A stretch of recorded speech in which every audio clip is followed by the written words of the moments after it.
Topic this morning is economic history. I'm a historian with some background in economics, so they gave me this topic. And I think it's an interesting topic. We need more economic historians who are Austrians, have an Austrian formation. This is an area, I think, with great growth potential because there are so few out there. In fact, I think there are relatively few historians per se who are Austrian influenced these days.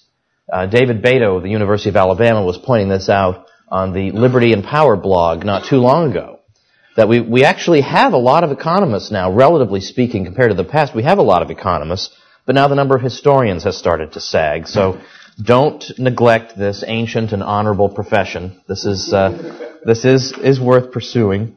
So I want to talk about a topic, in effect, that occurred to me probably about 8 or 9 years ago.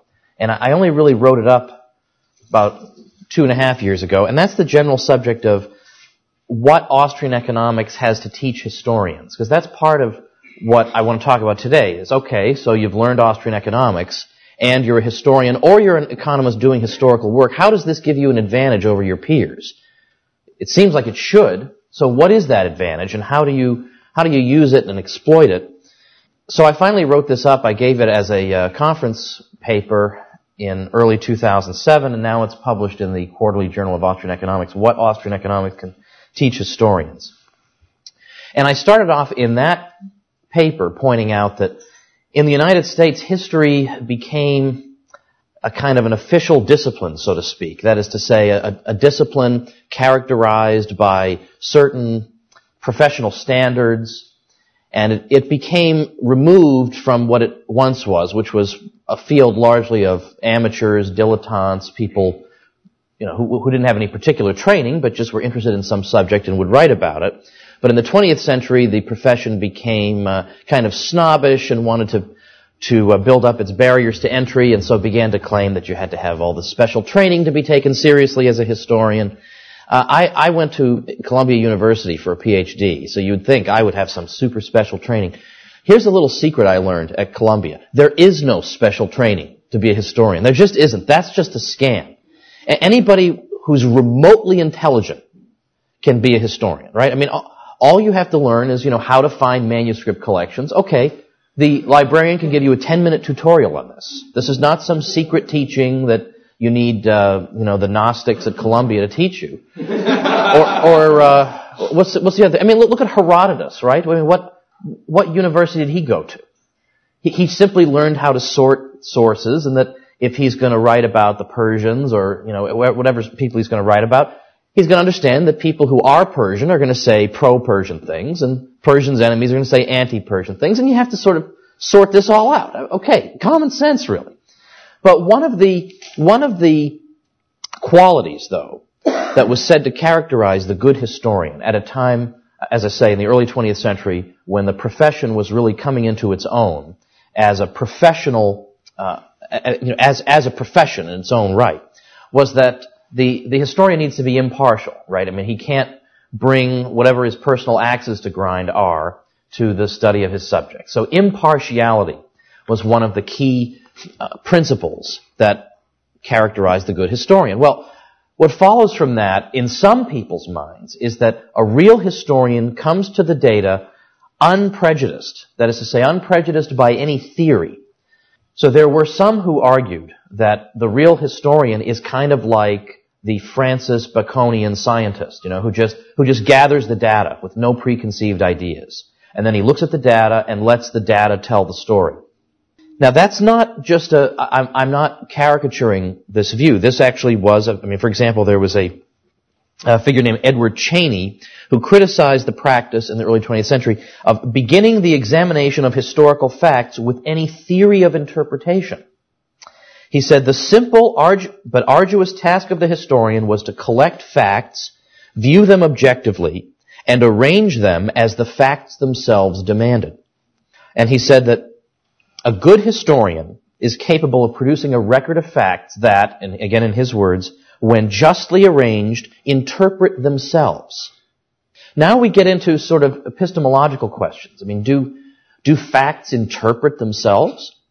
And then, of course, without some lens of interpretation, how do you know which facts are relevant? If you're studying the economy, well, why don't you study, whether it was a quarter moon on the day that the stock market collapsed? Why don't you study average toenail length in the country? I mean, if really there is no theory of interpretation, strictly speaking, why shouldn't we gather all that data? So obviously, at some level, they can't actually believe what they're saying. And certainly Ludwig von Mises didn't believe it. And he's had much to say about this in a variety of books, not only in his book Theory and History. But Mises wrote, "History cannot be imagined without theory. The naive belief that, unprejudiced by any theory, one can derive history directly from the sources is quite untenable. No explanations reveal themselves directly from the facts." So he's responding directly to this type of claim. Mises says, historical experience is always the experience of complex phenomena, of the joint effects brought about by the operation of a multiplicity of elements. The pure fact is open to different interpretations. These interpretations require elucidation by theoretical insight. Now, let me digress for a moment here, because I want to point out a recent example of this sort of controversy about how do we approach the study of history with no theoretical presuppositions or with some body of theory. And one of the risks in translating from German is that sometimes you wind up with really, really unwieldy words and sentences. So there is a word that Mises once used, at least he used it in German, to describe historians who just try to do their work, just in a workmanlike way, gathering the data and seeing what it tells them. And he referred to the presuppositionlessness of this. All right. Well, I was sort of told by, and I'm not looking to demonize this person. I think this person has done good work. But a journalist in Seattle wrote an article maybe about 6 weeks ago about my book Meltdown. And precisely, I was amazed. It's like it was preparing for this very morning. Because what was his criticism? He says that a good book is written in the following way.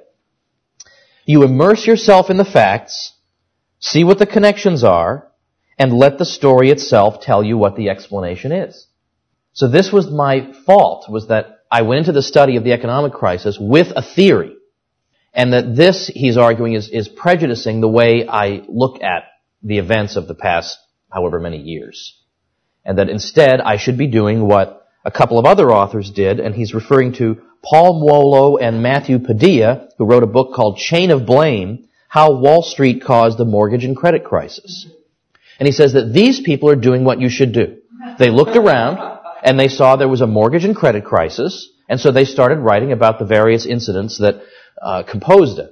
And then they wrote this book, and that's what a good book is. And he says, this is what, he says, see what the connections are, gather the facts, let the story itself tell you what the explanation is. He says, this is what Muolo and Padilla try to do. It is what many libertarians ought to learn how to do. Well, that'd be news to Ludwig von Mises. Now, if we were to take this approach and just gather data and look at it, have it tell us a story, then we would come to the very unsatisfying conclusion that margin trading caused the stock market crash of 1929. And in fact, that is the explanation some people give. Well, yeah, it's true. There was margin trading, and there was the stock market crash of 1929, but maybe there's a deeper question at work here. Like, why were people able to get access to all this money? Like, who and why, who was making doing all this lending of money, and why were they doing it such that people were able to get themselves into positions like this? That would seem like an interesting question, but then that would lead us into the uncharted territory of theory. We can't have that. Or likewise, I think this critic could probably write for us a very interesting overview of the dot-com boom and bust. But that overview would consist of a series of human interest stories about dot-com companies that exploded and they're doing great and they have no profits, but their stock price is going way up and it seems like everything's super. And then suddenly they collapsed and people had to go into other lines of work. And then that'd be it. That'd be the whole story. But again, why did this happen? Were there any factors, any underlying structure of reality that might be brought to bear to account for how this turned out? Now, I notice we have Roger Garrison in the room. he and Gene Callahan wrote an article for the Quarterly Journal of Austrian Economics applying Austrian business cycle theory to the dot-com boom and bust. So they are basically, apparently, just shills, right? They're just bringing their prejudices to bear. But actually what they're doing is helping us understand what happened.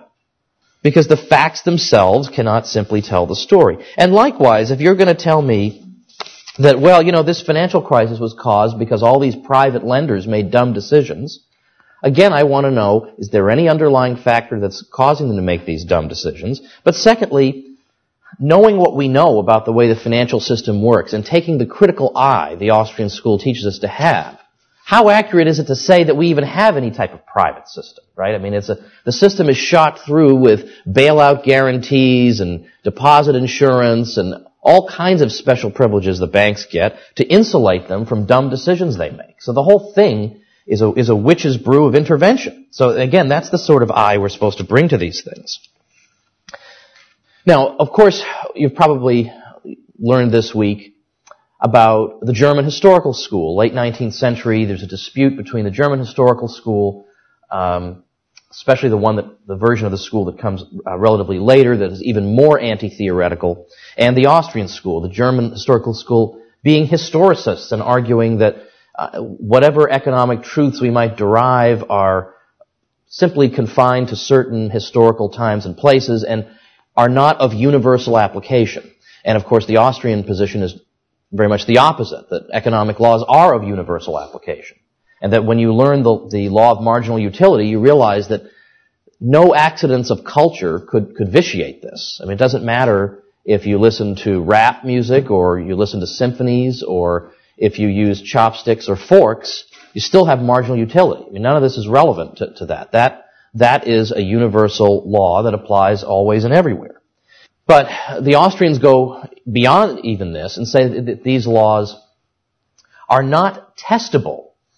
And what they mean by not testable is they mean not that you can't verify them in some sense. You verify them in the way that you verify a geometrical proof is through deduction, right? As long as your beginning premise is sound and the sequence of deductions you make is sound, then your conclusion is sound. So it would not be correct to say that if the minimum wage were raised to $5 million every tenth of a second and unemployment went down, let's say, that would therefore prove that the minimum wage increases unemployment. The problem is, of course, that we're dealing with human society, which is a complex of countless, who knows how many factors at work simultaneously, some amplifying others, some working at cross purposes with others. So if we were to observe a phenomenon like this, we would not be justified in concluding that the minimum wage leads to lower unemployment, or that there is no connection between wage levels and unemployment. We would not be justified in drawing that conclusion.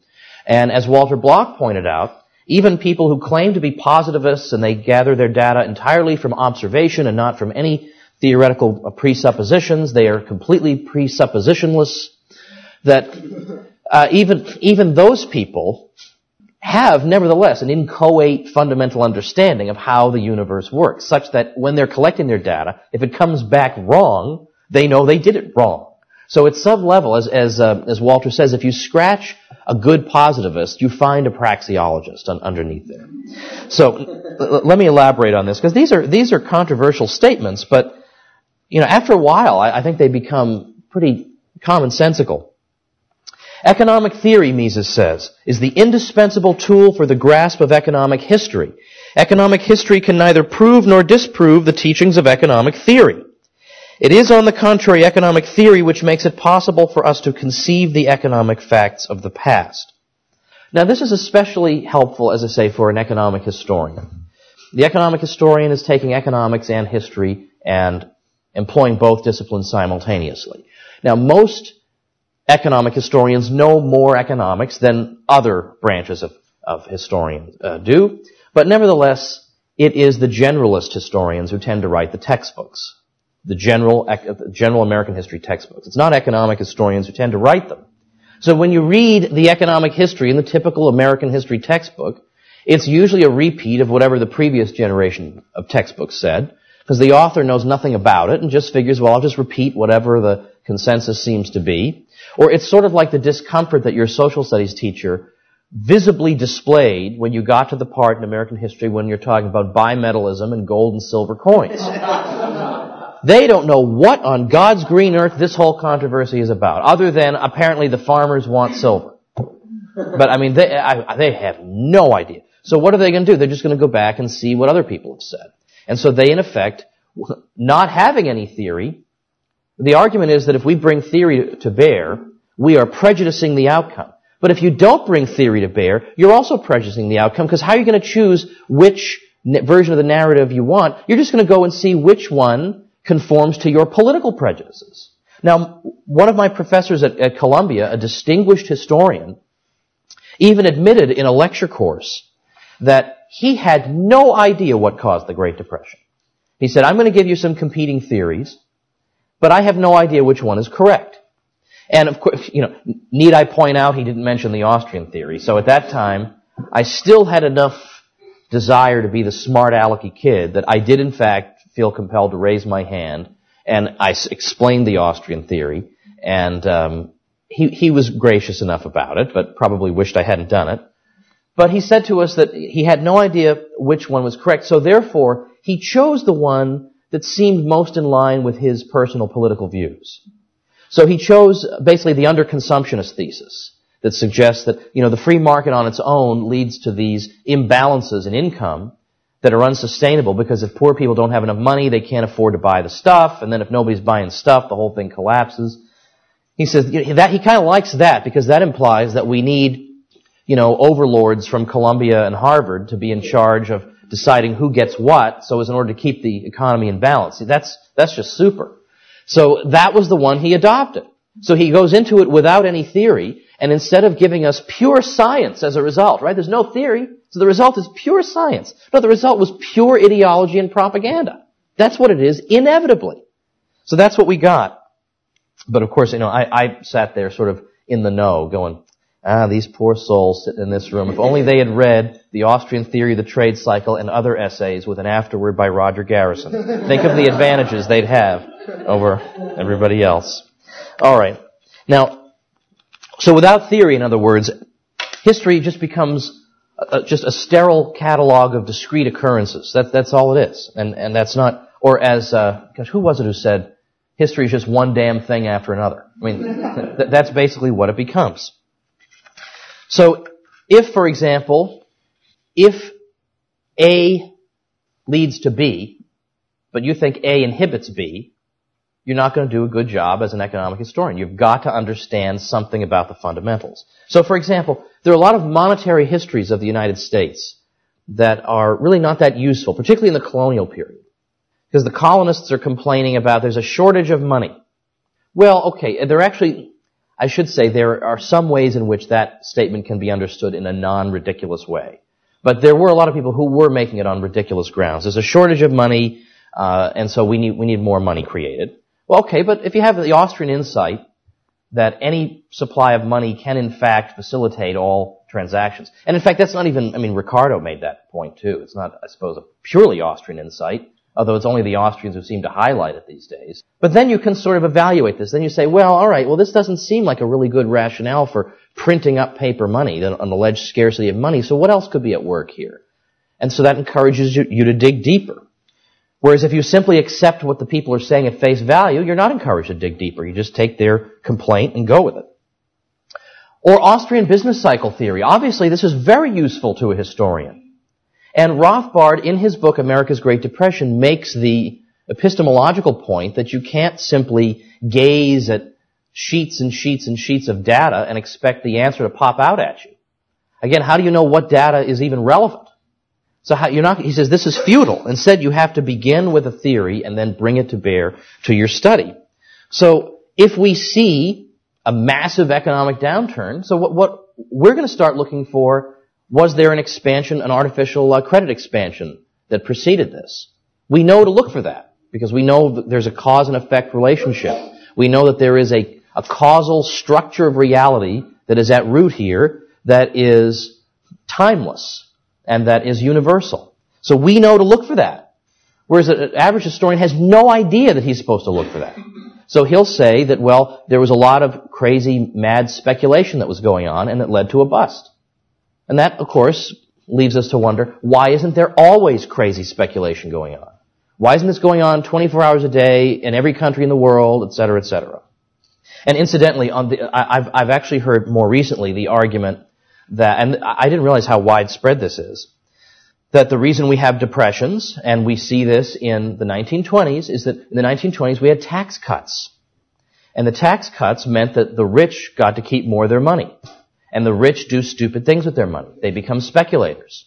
And that creates instability in the economy. So really the problem is tax cuts. And so instead we need the government to confiscate large amounts of money. And this is, I've cited this, I can give you citations of historians of the Harding presidency who say this. That they can't bring themselves to admit that Warren Harding, in fact, presided over a very healthy economy. When they think he was a big doofus and ignoramus, and the fact that he outperforms all the historians they wave incense before, they can't believe this. So they have to think of some way to nitpick. And the answer is, well, he cut taxes, and those rich people, they're always speculating. They're just full of that. Well, and the argument was that, that there was a disparity of wealth, and the poor didn't have enough, and the stupid speculating rich had too much, and then you got the Depression. But again, if that were true, we'd have depressions in every country in the world all the time. Because the argument was, well, gee, the richest 5% had 33% of the wealth. That's pretty moderate compared to most countries. I mean, most places, 5% have got 70, 80% of the wealth, and they're not constantly in depression. So this is what happens when you just take a journalist's eye view. And journalism is an honorable profession. But I'm telling you, a journalist with a background in Austrian economics is going to have something much more interesting to say than somebody who just gathers the facts and rolls around in them and expects something to stick. Ooh, that was kind of a gruesome image. I don't know where I got that. All right. But not only do we have some understanding of the causes of the business cycle, but also how come the depression in question goes on for so long? Why does it persist? And again, Austrians have this understanding, and again, they're not particularly alone in this, but still, a sense that the market will typically clear, right? We're not going to have huge overhangs of supply forever. The price system is going to work these things out. But when there is an overhang of supply of a factor like labor, for example, we want to know why that is. Because we have an understanding of, you read Man, Economy, and State, for example. You understand how the system works. You understand how the structure of production works and how the market tends to even out rates of return and tends to exploit factors up to the point where it would be too costly to do so. And so you want to know, why are there these big pools of unemployed labor? And you're not satisfied to say, well, this seems to happen cyclically, so I guess the free market economy is subject to cyclical swings. End of discussion. Where do they come from? Why isn't this happening all the time? Why don't we always have these pools of unused resources? So it makes us look around. It makes us dig around and see, well, what is being done to obstruct the return to prosperity? What is being done to obstruct the employment of these resources? And then you look to the one institution in society that has the ability to do this, and that's the government, or labor unions that have special privileges conferred upon them by the government. Hayek said in Constitution of Liberty that it's like unions are like governments unto themselves. They just do things that no other private party would ever be allowed to do. So we look for these things and we find them. We find them in Herbert Hoover and we find them in Franklin Roosevelt. And I won't bore you with those details because many of you already know this, or you attended Professor Garrison's lecture on the Great Depression, or you've read some of the relevant literature. Now take, for example, Bob Murphy. Bob Murphy's an economist, PhD from New York University. Bob doesn't know a thing about history, right? Just nothing. That was a joke. Okay. Bob's a good friend. But he wrote this book, The Politically Incorrect Guide to the Great Depression and the New Deal, and I think he did a better job than any so-called historian with all his so-called training that he got in his secret Ouija board sessions at Columbia. Because all Bob does is he says, well, all right, I'm looking at an unusual economic situation. I have my tools as an economist, and I'm going to apply them to try to understand what happened. If I can't do that, then my tools are worth nothing. Then I might as well forget this whole economics discipline. So that's what he did. And he went and he looked at the typical explanations that are given, and then he looked and found the relevant information to smash it. So certainly he smashes the old myth that no normal person believes anymore about Herbert Hoover being a big, laissez-faire guy. I mean, the fact is that among all the other interventions of Hoover, among which were artificially propping up wages through political pressure placed on employers, we have the fact that he was in fact a big spender. That we've got for example, one year under Hoover, the government took in $2 billion in tax revenues, and the deficit was $2.6 billion. I mean, this is gigantic. It's unheard of, unprecedented. And we're told that he didn't do anything, and boy, he should have, if only Keynes had been able to write the general theory earlier, he would have. What more could he have done? I mean, these are the biggest peacetime deficits ever. So to look for these things. What is obstructing this? And you see, well, there are disruptions in the International Division of Labor. There are disruptions in the labor market that are artificially imposed. There are bailouts going on that are subsidizing the imprudent at the expense of the prudent. And then you look under FDR, and he's codifying, actually writing into law the worst aspects of this, and encouraging industries to organize into cartels in which they are entitled, in defiance of the antitrust laws, which were temporarily suspended for this purpose, allowed to establish minimum selling prices. So that is making it illegal to have a sale. You can't have a sale below this price. You're a cutthroat competitor. What are you, anti-American or something? Don't you understand we're all charging high prices? That's what it means to be an American? I can't keep track every 10 minutes what it means to be an American changes, right? What I'm supposed to be doing and which people I'm supposed to hate or like or whatever. I don't know. I need to get some newsletter or something on this. So anyway, FDR, all through the 30s, it's one thing after another. Tax policy, one thing after another. So you're inclined to think that, maybe the New Deal is not, it's not that the economy is recovering slowly in spite of it. It's recovering slowly because of it. And again, it's because we're inclined, because of our theoretical apparatus, to go out and look more deeply and look beyond what the mere facts alone can tell us. Facts alone are dead, right? You have to enliven them with thought. I kind of like that. I think that's pretty good. Enliven them with thought. All right. Now let's think about another thing. Now we've also got the fact. Guido Hulsmann has an article in the Journal of Libertarian Studies several years ago on counterfactuals in economics. And what he means by that is that really what we're dealing with oftentimes in economics is we're dealing with counterfactual statements. We're dealing with the world as it is and the world as it would have been in the absence of one change. So, for example, if we say the minimum wage, an increase in the minimum wage leads to more unemployment. What we really want to say is it leads to more unemployment, above the market clearing wage, leads to more unemployment than there would otherwise have been. So in a world in which there had been no increase in the minimum wage, or a society that's based on the division of labor will be more physically productive than one that is not based on the division of labor. So again, we're dealing with the world as it is, and compared to a world in which this one factor was not operative. So we're dealing with counterfactuals. We're dealing with worlds that never came into existence. But this is an approach that the historian also needs to use when evaluating certain claims. So, for example, we would be told that one great thing about Franklin Roosevelt were all the wonderful public works programs that he established. Because look at all the people who went to work building bridges and whatever else. And now, you can find all kinds of crazy stories about silly jobs people got under the Works Progress Administration, like chasing starlings off the White House lawn was one job you were paid for. I actually said that on this is like 5 years ago. I was on Hannity and Combs, and I said that. And the transcript, which is written by somebody who's just desperately trying to write down what everybody's saying, had it come out as chasing starlings from the White House lawn, which would be kind of a good Bill Clinton joke, I guess, if you're into that. But anyway, it doesn't even matter if the jobs are stupid. The point is, how can you evaluate if the jobs are stupid? Maybe that is a good use of people's labor. But it's totally arbitrary. There's no way to know that without profit and loss mechanism.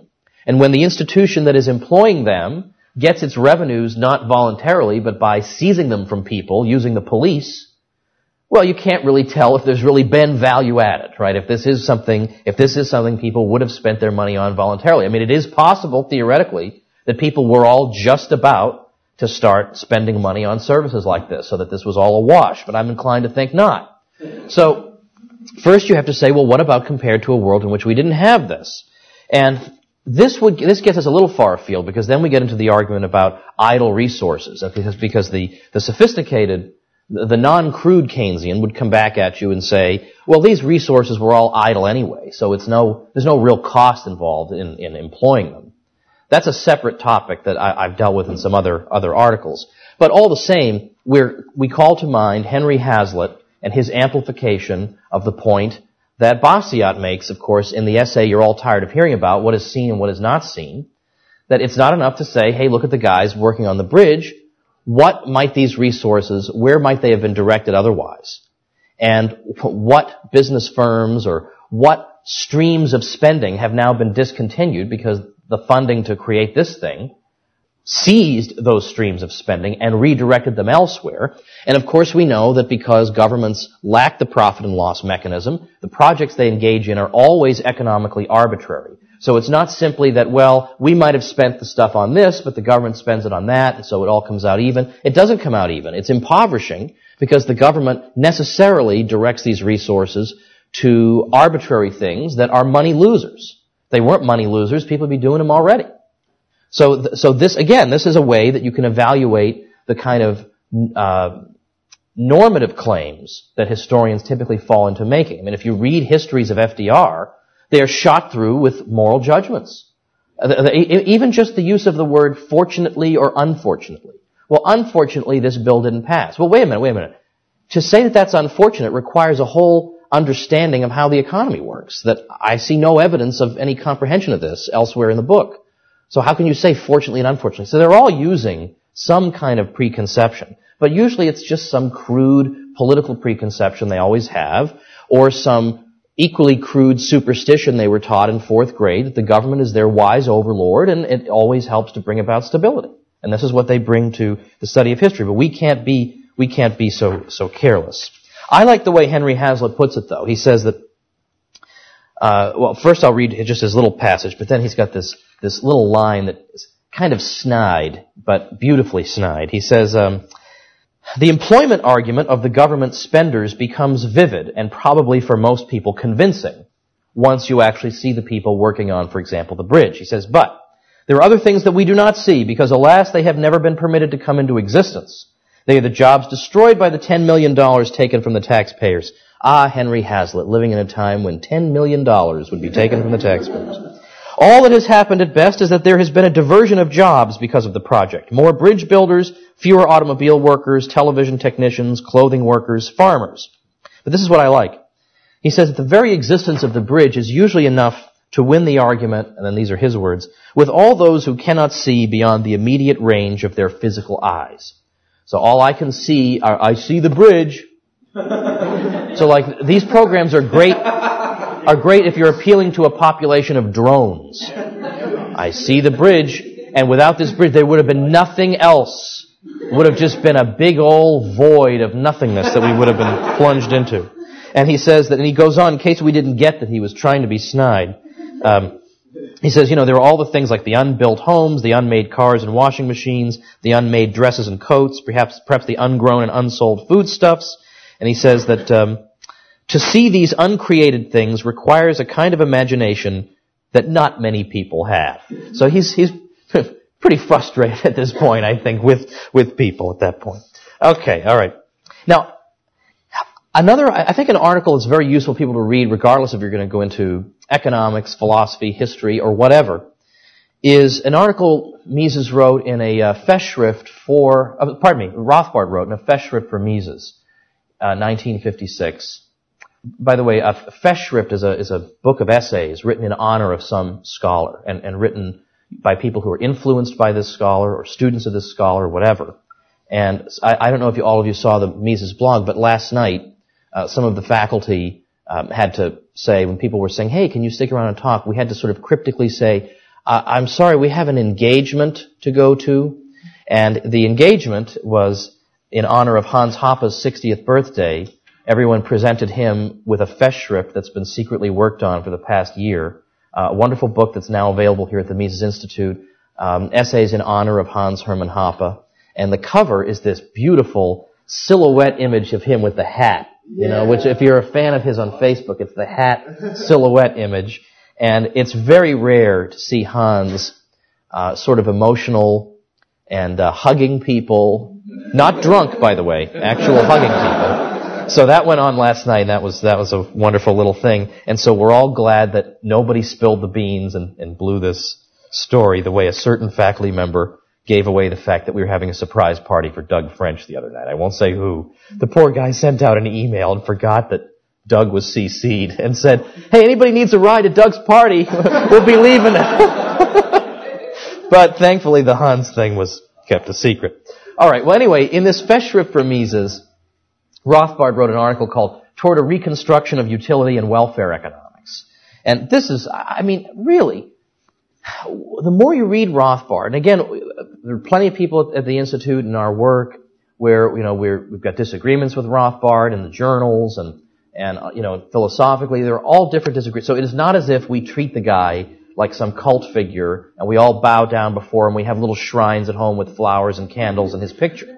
That's the way people want to portray it. That's totally not true. But when the guy is this much of a genius and makes these contributions, you acknowledge that, right? Nobody says, "Hey, you're just some kind of weird sycophant of Isaac Newton. What's your problem?" Well, sorry. Well, anyway, so Rothbard's essay basically makes this observation that when we observe two people engaging in an exchange, we are justified in concluding that in an ex ante sense, they are better off than they would have been in the absence of the exchange, or otherwise they wouldn't have engaged in it. Okay. Now therefore we can say their utility has been enhanced. Like we can't measure it, we can't say by 3.7 utils, in the same way that we can't say that I like my iPod 3.7 times more than I like Mugu Gai Pan. Like we're not saying that. But we're saying that certainly people are better off. Now, it could be that, ex post, you say, well, wait a minute, it turns out I can't use this for that purpose, and so I made a mistake. But going into it, you only enter into exchange unless if you believe you're going to be benefited by it. Well, what follows from this? Well, what follows from this is that in a coerced exchange, you cannot draw the conclusion that overall utility has been increased. Because interpersonal comparisons of utility are illegitimate. And so you can't say, yeah, it's true, I murdered that guy, so his utility probably went down, but I took such pleasure in the murder that offsets it, right? It would be totally illegitimate to say that. And then on a smaller scale, there's the old argument of, well, he's a millionaire, so if I take $1 from him, I'm sure the marginal utility of that $1 for him has got to be lower than the marginal utility of that dollar for a poor person. Well, there's a big literature on that. But still, Rothbard would say this is still not a legitimate thing to say. And it could be the case that you could have a millionaire who is a pure Rothbardian anarchist and who is so morally outraged at the principle of wealth redistribution that, in fact, yeah, he actually is worse off than the poor guy is better off. So, it's not you can't say that it is conceptually impossible that could be the case. So, any coerced exchange, there's no way you can make any statement about utility that follows from it. Well, what does government engage in if not coerced exchanges? It just takes your money and spends it on something. And so this seemingly abstract economic sort of philosophical point is in fact useful in studying economics and economic history because it has a bearing on how we understand the validity of how national income accounting is compiled. Because if you're going to say that government spending is part of our national income and we're going to use this as a kind of rough proxy for how well the country is doing, well, you're including a whole lot of transactions whose utility calculus, such as it is indeterminate, right? Or, people are worse off than they would otherwise have been because they wouldn't have made this transaction voluntarily. And yet we're going to add this up and say, look at how we're just doing super here. Well, this is illegitimate. It's just methodologically illegitimate to be counting these things when they're coerced exchanges. And so you can't say they are a net addition to anything. There's no legitimate way to make that claim. So Rothbard instead proposed, and in addition to the other problems with figures like GDP, they leave out intermediate goods and they overstate the importance of consumption and and consumption-related industries, retail. They leave out a whole bunch of the structure of production because of fear of alleged double counting, which is only double counting depending on what it is you're looking to count. They leave out a lot of the stuff. But even leaving that aside, Rothbard says instead we should gather something he calls private product remaining, PPR. And this is I think, an appendix to America's Great Depression. And he says that instead of GDP, we should start with gross private product. And he arrives at gross private product by basically, and these are his words, deducting product or income originating in government and government enterprise. So, in other words, for example, the payment of government salaries. Deduct that from GNP. That gives you the gross private product. And then from the gross private product, you then deduct the resources. You deduct the resources that government drains from the private sector. So the larger of the figures, either tax receipts taken by government or government expenditures, whatever is larger, you deduct that, and then you get the private product remaining in private hands. And then you are in a better position to evaluate, to the extent that these aggregates are helpful, you're in a better position to answer the questions you should want to answer with figures like this.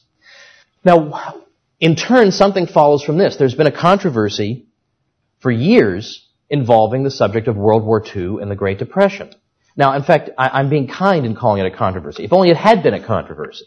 There was only one side given for years and years, which was, of course World War II got us out of the Depression. You know, what kind of idiot are you? You know, we had the Depression, then we had World War II, then there was no Depression. I mean, how slow can you be? Well, that's not the case, and I know a lot of you probably know about this, and I've discussed this in 3 books now, but a lot of us are following Robert Higgs on this, whose key article he wrote in 1992 really began to change the way people thought about it. And I mean not just Austrians.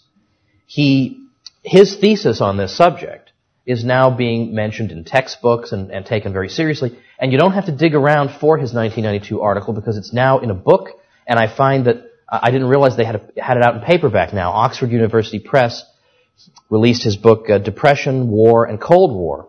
And it's in there about the myth of wartime prosperity. It's during World War II, reevaluating the history of World War II. And this stuff about national income accounting is in fact very relevant because people have been relying on faulty data because they have a faulty economic theory, and so they've been drawing faulty conclusions. Now let me first insert this caveat that there are some people who make a different argument about World War II. They say, well, clearly, relatively speaking, the U.S. was made better off by World War II because everybody else was so devastated that everybody's going to be ordering stuff from the U.S. and that will disproportionately help the U.S. Okay, but that's not the argument that people were making at the time about and since about World War II. The argument was that spending on the military buildup and spending on the war itself stimulated the economy, finally stimulated the idle resources into activity. I mean, that's basically the claim that's being made. Now, why is this wrong? And it's not enough to say, although I think to some degree, if you're pressed for time, it's enough to say that if unemployment goes way, way down right after the military draft is instituted, this doesn't really, I mean, do I have to draw you a diagram of this? I mean, if I'm going to draft 11 million people into the armed forces at a time when we had 9 million unemployed, what do you think is going to happen, right? I mean, so that is in fact the story. I mean, that's the story, yeah. We grabbed people, we sent them off to fight, and now they're not listed as being unemployed anymore. Okay, all right, I grant that. So today, if we had a massive kidnapping program, we could. So that's not really how a healthy economy deals with unemployment. But beyond that, and then we could also talk about, what is seen as what and what is unseen. We could talk about the ways consumers suffered during the war. We could talk about how private investment and private consumption went way, way, way down during the war. So that you look at, well, gee, who really is benefiting from it? Well, it's people who have government connections. But particularly, I want to point this out. Here's Higgs speaking. This is a real economic historian. This is a real one who actually understands what's going on. He says, trying to make us realize there's something wrong with GDP data, particularly during the war years. There's something wrong with it. He says, Consider that between 1940 and 1944, real GDP increased at an average annual rate of 13%. A growth spurt wholly out of line with any experience before or since. Moreover, that extraordinary growth took place notwithstanding the movement of some 16 million men, equivalent to 28.6% of the total labor force of 1940, into the armed forces at some time during the war, and the replacement of those prime workers, mainly by teenagers, women with little or no previous experience in the labor market, and elderly men. Is it plausible that an economy subject to such severe and abruptly imposed human resource constraints could generate a growth spurt far greater than any other in its entire history? Why did it take until 1992 for someone to ask that obvious question?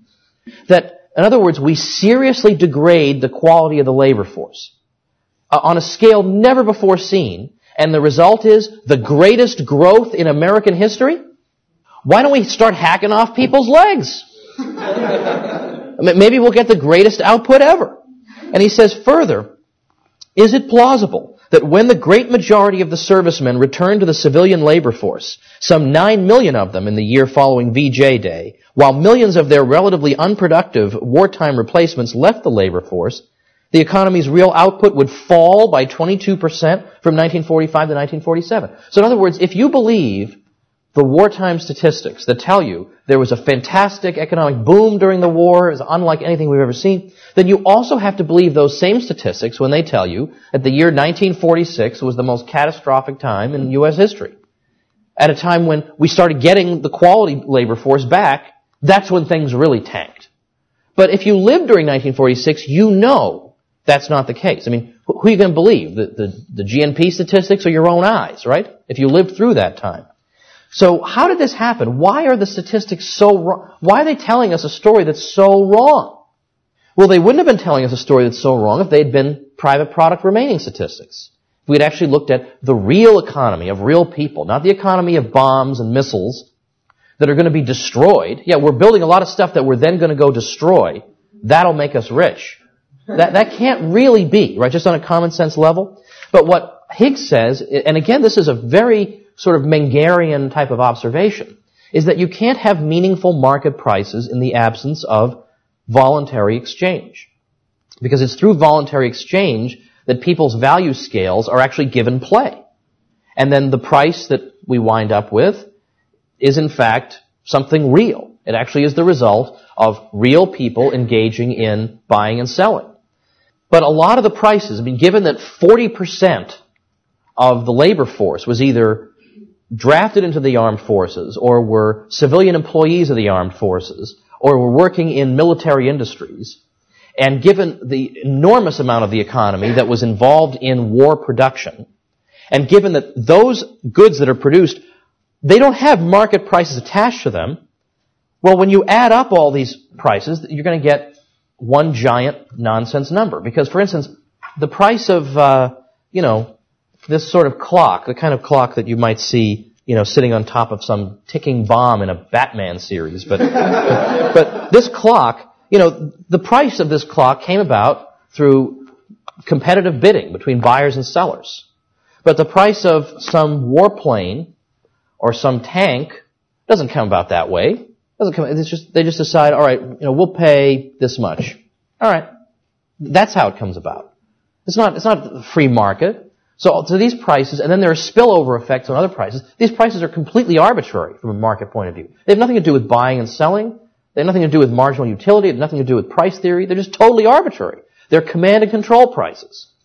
And yet that's where these national income accounting figures come from. We add up all these totally arbitrary numbers. Prices are not, it's like expecting the Socialist Planning Board to play market and just invent prices. They'd be totally meaningless. So it'd be even more meaningless to take up these phony baloney dream world prices and think you're going to have a sensible figure that results from it. That's where these national income accounting figures came from a whole bunch of arbitrary prices summed up. All right, so that's that. So again, also, by the way, let me talk about just 1946 briefly. 1946 comes out looking like a terrible year. Yeah, okay, because there aren't as many missiles being produced and all the rest of it. But if you actually look at things people buy, I mean, let's take this crazy view that the economy is actually for the people, right? It's not for the parasites, it's for the people. It's for their comfort and the things they need. If you look at that, you find that the private economy grew by 30% in 1 year after the war. The greatest single year we've ever had. But that's not what the official statistics tell you, given that they're based on faulty premises, and therefore the historians are telling you the wrong thing. And so it took almost half a century even to crack a little bit of this consensus. And even still, speaking of crack, Paul Krugman is still giving us this line that, well, FDR didn't spend enough, it took World War II to get us out of the thing. And now you've got people who are, not very well trained in economics, who are sort of right of center or whatever, who argue against, boy, this stimulus package is so stupid and we shouldn't pass it, whatever. And they'll say, yeah, the New Deal didn't work and whatever. It was World War II that got us out of it. Well, you're giving away the whole argument to the stimulus people, who immediately notice this and say, well, what you're saying is that we just need a super, super duper stimulus. We just got to go crazy with the stimulus. That's a problem when you don't get this stuff. So, in a nutshell then, in short, Austrian economics is useful for historians.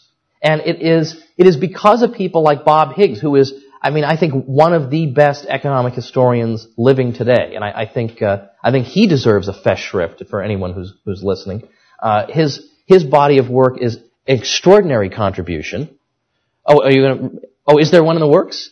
No, I was actually going to say that Higgs Festschrift is going to be the main textbook for my year. There was one published. Oh, was there a Higgs Festschrift published? Yes. Good for him. Well, then scrap that whole thing. Forget it. That would be a misplaced use of resource. That's wonderful. Good for him. Good for him. Because I remember talking to him once, and he was sort of the opinion, I don't know if my work is going to, people are going to value it. If it's what I thought, how could you be this? You have changed. You have brought about so many vocations into this discipline just from your work alone. So I'm glad that he's gotten these honors. But it took all this time to start to crack through, because unfortunately people are coming at this with the wrong theoretical assumptions, or no assumptions at all, or just their political prejudices. So it is only through a sound theory that you can make disembodied statistics finally be able to tell a coherent and accurate story. And so I've got about 5-ish or so minutes left for anything you might want to add or ask or whatever. So I saw this gentleman first and then this one. Okay. He says how money, so it's describing these cause and effect relations. Yeah, okay. So the question involves using sort of hypothetical kind of history, where I thought you were going with this was, like, what if the South won the Civil War kind of thing? Because then, in that case, I wouldn't have any framework to build up to where I could reach a definite conclusion about what would have happened. But in this case, what Menger is trying to sort of suggest, and then Mises builds on this. Mises suggests that this is how money would have to have come about.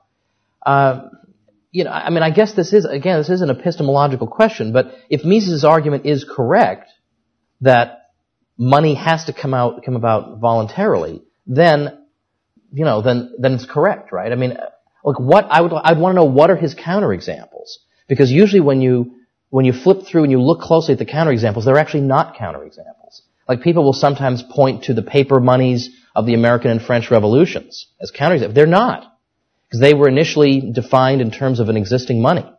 So they were parasitic on an existing money. They weren't just completely out of nowhere. So Mises' point is first of all, is twofold. One of the points Mises makes in his treatment is the reason this can't happen is that it's very unlikely, first of all, and then secondly, impossible. First, unlikely, because if no one has experience with money, it's very, very hard to persuade them to have some genius come up and say, no, listen. I want you to accept these, as Bob Murphy has in his example, I want you to accept these totally worthless stones, but I promise you other people will accept the stones for the things you want. Most people would say, what the heck is that? What kind of freakish, pointy-headed intellectual is this, right? If you have no experience with money, it would be almost inconceivable to just introduce it de novo. But secondly, more to the point, I think, how could people possibly evaluate that money? How could they attach value to it when they don't know what it's worth? There's no way to evaluate what the money is worth. The reason money has to come out of barter is that as a particular medium of exchange is sort of developing, as a commodity is becoming more and more marketable and becoming used in more and more exchanges, it is acquiring an array of prices in terms of other goods. It's acquiring an array of barter prices. So that therefore, if I know that gold commands this many tomatoes, this many hats, this many pairs of pants, okay, well then I can evaluate what gold is worth in terms of these things.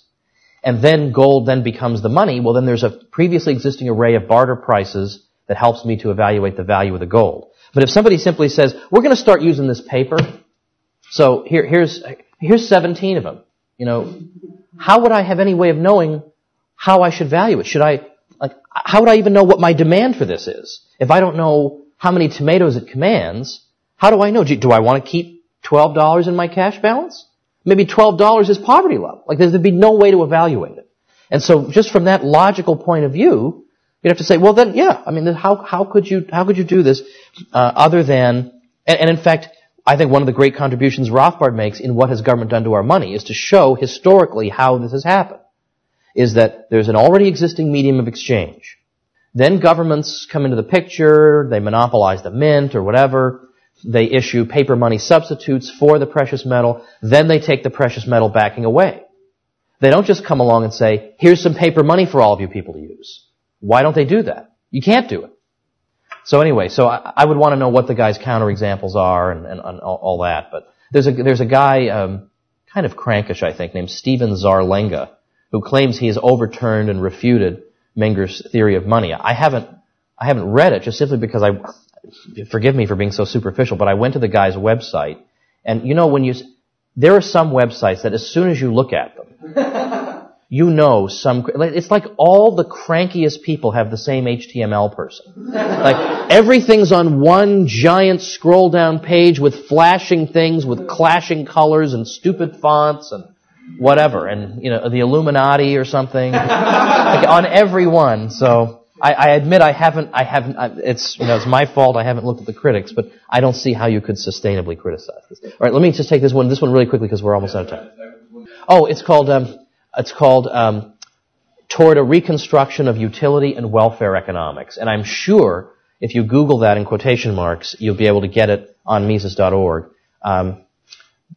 The Festschrift is called On Freedom and Free Enterprise, Essays in Honor of Ludwig von Mises, but you can find the essay Toward Reconstruction of Utility and Welfare Economics on Mises.org. And here's Rothbard, who, when the essay was published, he was 30, so he must have been writing it in his late 20s.